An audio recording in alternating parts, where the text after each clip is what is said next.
والذي أطمع أن يغفر لي خطيئتي يوم الدين رب هب لي حكما وألحقني بالصالحين واجعل لي لسان صدق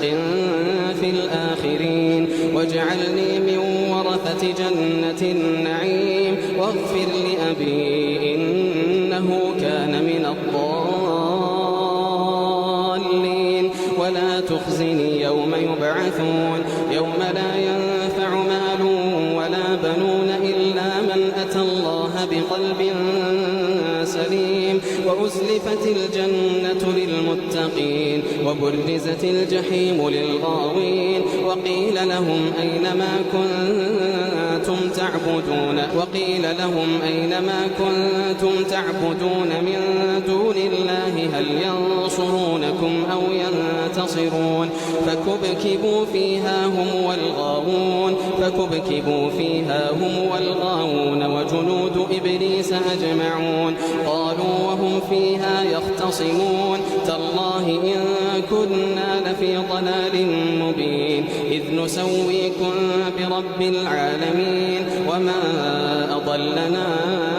إلا المجرمون فما لنا من شافعين ولا صديق حميم فلو أن لنا كرة فنكون من المؤمنين إن في ذلك لآية وما كان أكثرهم مؤمنين وإن ربك لهو العزيز الرحيم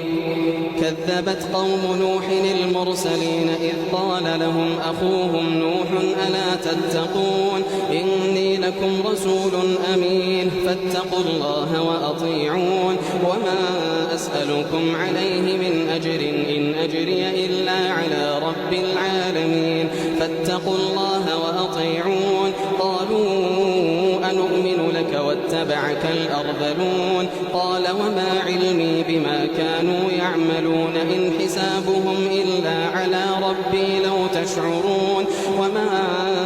أنا بطارد المؤمنين إن أنا إلا نذير مبين قالوا لئن لم تنته يا نوح لتكونن من المرجومين قال رب إن قومي كذبون فافتح بيني وبينهم فتحا ونجني ومن معي من المؤمنين فأنجيناه ومن معه في الفلك المشحون ثم أغرقنا بعد الباقين إن في ذلك لآية وما كان أكثرهم مؤمنين وإن ربك لهو العزيز الرحيم كذبت عاد المرسلين إذ قال لهم أخوهم هود ألا تتقون كذبت عاد المرسلين إذ قال لهم أخوهم هود ألا تتقون إني لكم رسول أمين فاتقوا الله وأطيعون وما أسألكم عليه من أجر إن أجري إلا على رب العالمين أتبنون بكل ريع آية